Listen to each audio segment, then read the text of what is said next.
அனைவருக்கும் வணக்கம். Hope you are all doing good.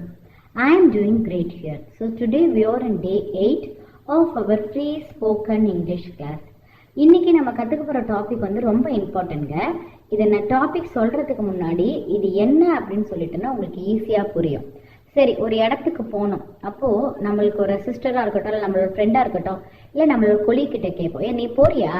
ஓ, நீ போனா வரேன், தனியா போய் நான் மாட்டிக்க முடியாது, நீ போறதா இருந்தா சொல்லு, நான் வரேன்.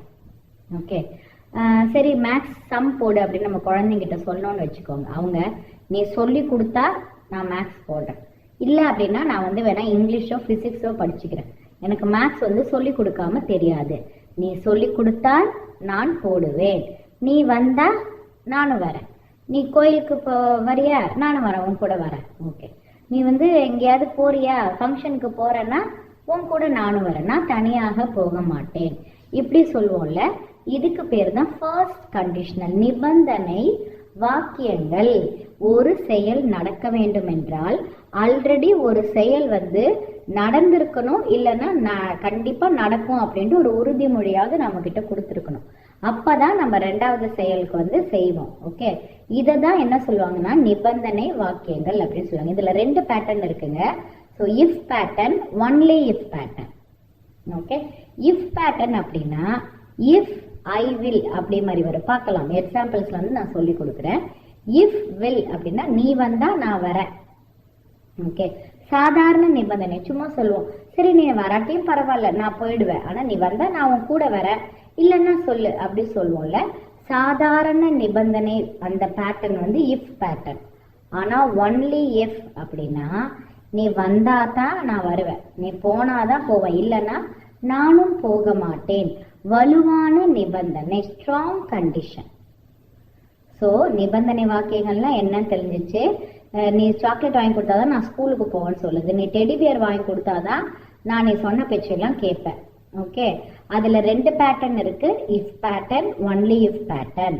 நீ வந்தால் ஆல் அப்படி வரும், வந்தால் தான் அப்படின்னு இன்சிஸ்ட் பண்ணி வரும். Okay, so two pattern. அதுல நான் எக்ஸாம்பிள்ஸ் கொடுக்குறேன் பாருங்க. ஒரே சென்டென்ஸா நான் ரெண்டு பேட்டர்ன்லயும் சொல்லி கொடுக்க போறேன். ஏன் அப்படின்னா then you know. Okay, normal condition sentences how to frame தெரியும், ஸ்ட்ராங் கண்டிஷனல் வேர்டு வந்து சென்டென்ஸ் வந்து எப்படி ஃப்ரேம் பண்ணணும் அப்படின்ட்டு உங்களுக்கு தெரிஞ்சிருக்கணும். Okay, so if you tell me I will do it, அப்படியே தான் டிரான்ஸ்லேஷன். தமிழ்ல எப்படி வருது? நீ சொன்னால், ஆல் அப்படிங்கறதுக்கு இஃப் போட்டுட்டீங்க, நீ சொல்லணும் அப்படிங்கறதுக்கு யார்கிட்ட? என்கிட்ட. You tell me. Okay, I will do it, நான் செய்வேன். ஓகேங்களா? ஸோ அது எப்படி அப்படியே இங்க மாறுதுன்னு பாருங்க.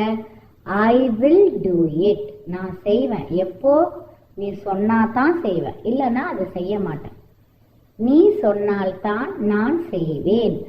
I will do it only if you tell me.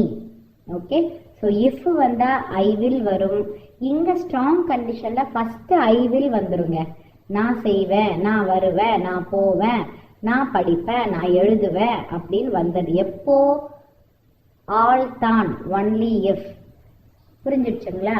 Okay, if you come I will come, நீ வந்தா நானும் வருவேன். நீ வந்தால், if you come I will come, நானும் வருவேன்.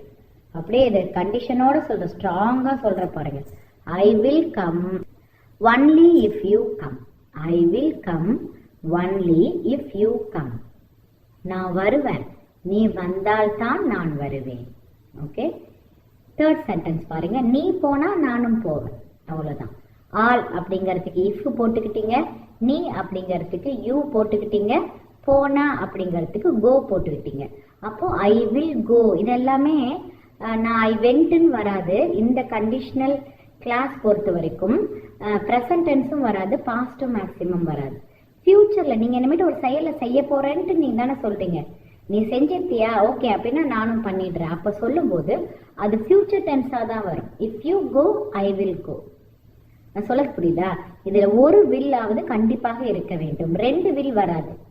If you will go I will also go அப்படின்னு வராதுங்க. If you go I will go. Okay, நீ போனால் நானும் போவேன். ஒரு 4 times 5 times இதை படிச்சு பாருங்க, உங்களுக்கு புரிஞ்சிடும். ஒரே ஒரு ரூல் என்னன்னா, இந்த கண்டிஷனல் ஃபர்ஸ்ட் கண்டிஷனல் அந்த சென்டென்சஸ் வரும்போது அந்த சென்டென்ஸ்ல ஒரு வில்லு தான் இருக்கணும். ஓகே, ஒரு ஃபியூச்சர் இதுதான் இருக்கணும். நீ போனால் நானும் போவேன். If you go I will go.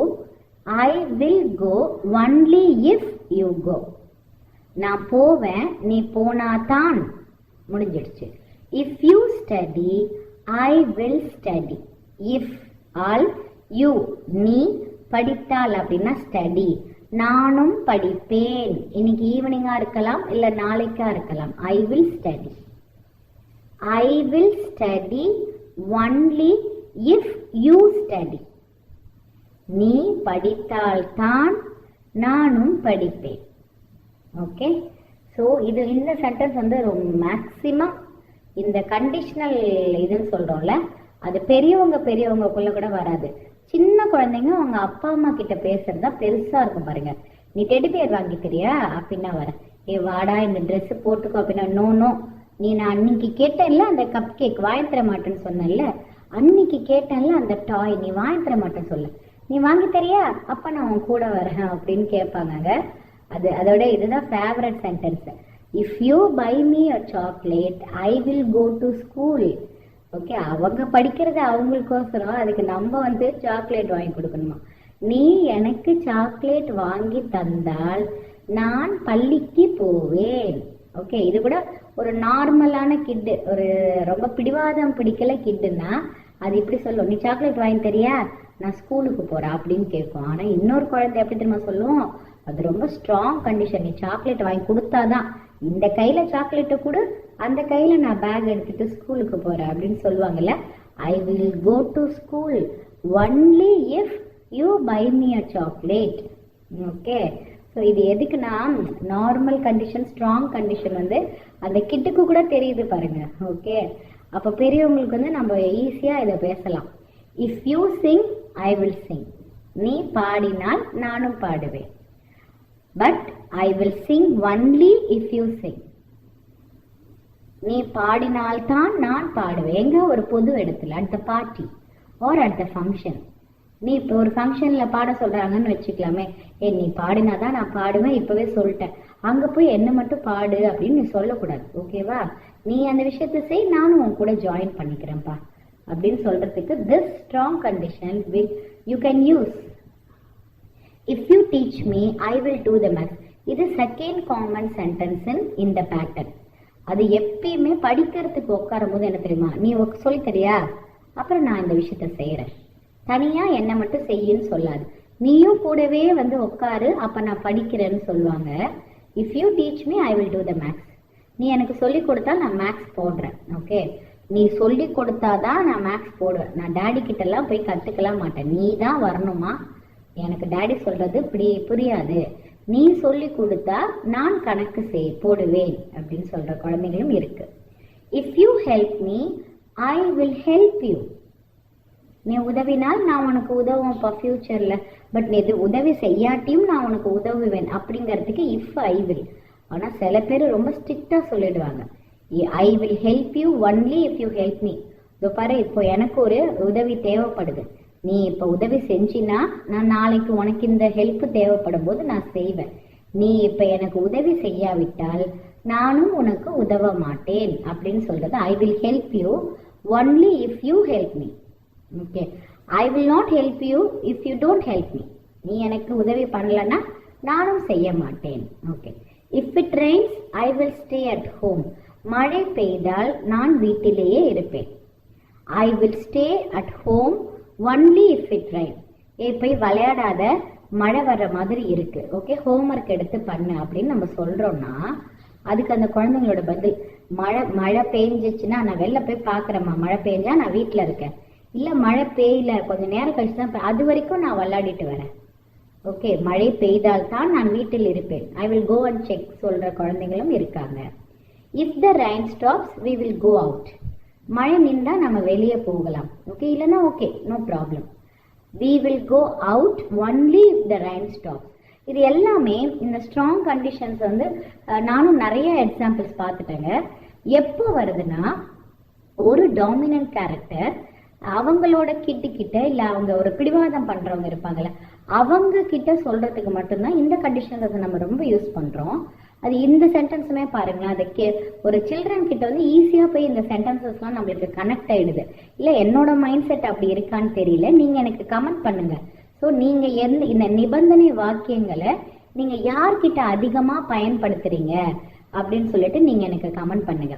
We will go out only if the rain stops. இப்போ ஒரு குழந்தை வந்து எங்கேயோ போகணும்னு பிடிவாதம் பண்ணிட்டு இருக்குன்னு வச்சுக்கலாம். அவங்க கிட்ட என்ன சொல்லுவோம், இந்த பாரு மழை நின்னாதான் நம்மளால வெளில போக முடியும், நீ அது வாங்கி கொடு இது வாங்கி கொடு, மழையில போய் என்ன வெளில போக சொல்லாது, அப்படி நிக்கலன்னா வீட்டுல தான் இருக்கணும், என்னால செய்ய முடியாது அப்படின்னு சொல்லுவோம்ல. We will go out only if the rain stops. If not, we are not going for sure. Do your homework now அப்படின்னு சொல்லுவோம் தெரியுமா. இது எல்லாமே இந்த ஸ்ட்ராங் கண்டிஷன்ஸோட எல்லா சென்டென்சஸ்மே எனக்கு மோரலஸ் இந்த சில்ட்ரன் கூட வந்து ரொம்ப ஈஸியா கனெக்ட் ஆயிடுது. நீ வந்தா தான் நான் வருவேன். ஓகே, இது எல்லாமே ஒன்லி இஃப் சென்டென்சஸா இல்லைன்னா இஃப் ஐ வில் சென்டென்சஸா சொல்லுங்க. ஆமா, வந்தால் தான் இருக்கிறதால் only if sentences. I will only if, நான் வருவேன். I will come only if you come. You will come வருமா? வராது. நான் வருவேன், அது வந்து future tense. I will come only if you come. நீ சொன்னாதான் நான் செய்வேன். நான் செய்வேன் அப்படிங்கிறதுக்கு இங்கிலீஷ்ல என்ன? I will do it only if you tell me. Okay, நீ படித்தால் தான் தேர்ச்சி பெறுவாய். நீ இதே மாதிரி படிக்காம டிவி பார்த்துட்டே இருந்த அப்படின்னா எனக்கு தெரியாது. ஓகே, டாடி ஒன்னதான் திட்டுவாங்க. நீ நல்லா படிச்சினா நல்ல மார்க் வாங்கினா. படித்தால் தான் அப்படின்னா you will pass only if you study. Okay, you will pass. நீ தேர்ச்சி பெறுவாய். எப்போது? படித்தால் தான் தேர்ச்சி பெறுவாய். only if you study. So answers நான் இந்த 5 sentences முடிச்சிட்டு answers நான் கொடுக்கிறேன். I'm helping. மழை நின்றால் தான் வெளியே போவோம். ஓகே, வெளியே போவோம். எப்போது? மழை நின்றால் தான். இதை நீங்க தான் கண்டுபிடிக்கணும். ஓகே, அடுத்த சென்டென்ஸ் பாருங்க. நீ உதவினால் தான் என்னால் முடியும். என்னால் இந்த விஷயத்தை செய்ய முடியும். எப்போ? நீ உதவினால் தான். அப்போ என்னால் முடியும் அதை இங்கிலீஷ்ல எழுதிட்டு ஒன்லி இஃப் போட்டுட்டு நீ உதவினால் அப்படின்னு முடியணும். எழுதிட்டீங்களா? Okay. 10, 9, 8, 7, 6, 5, 4, 3, 2, 1 and the answers are I will come only if you come. சொல்லியாச்சு. I will do it only if you tell me. சொல்லியாச்சு. You will pass only if you study. Okay, உங்களை எழுத சொன்ன sentences என்ன? நாங்கள், நாம போவோம் இல்ல, we will go out. ஏன்னா ஃபியூச்சர் டென்ஸ் கரெக்டா? only if the rain stops. Okay, I can do it only if you help me. So சொன்ன மாதிரி இந்த சென்டென்சஸ்ல 2 வில் வந்தா தப்பு, ஒரே ஒரு வில் மட்டும்தான் வரணும். இஃப் வந்தா ரெண்டாவது பாதியில வில் வரணும். ஒன்லி இஃப் வந்தா ஃபர்ஸ்ட் பாதியில ஐ வில் வரணுங்க. Okay, hope you like this video. If you like this kind of a content, kindly like, share and subscribe my channel for more videos. ஏன் நீங்க subscribe பண்ணணும் அப்படின்னா Day 1 spoken இங்கிலீஷ்லயும் எனக்கு நிறைய பேர் பார்த்துருக்கீங்க. பட் நீங்க சப்ஸ்கிரைப் பண்ணாதான் நான் Day 2 போட்டது வந்து உங்களுக்கு தெரியுங்க. நோட்டிபிகேஷன் வரணும்னா நீங்க சப்ஸ்கிரைப் பண்ணணும். அதை மட்டும் இல்லாம இந்த மாதிரி கண்டென்ட் உங்களுக்கு யூஸ்ஃபுல்லா இருந்தா நீங்க லைக் பண்ணாதான் மற்றவங்களுக்கு வந்து நீங்க ரெக்கமெண்ட் பண்ணுவீங்க. Thank you very much.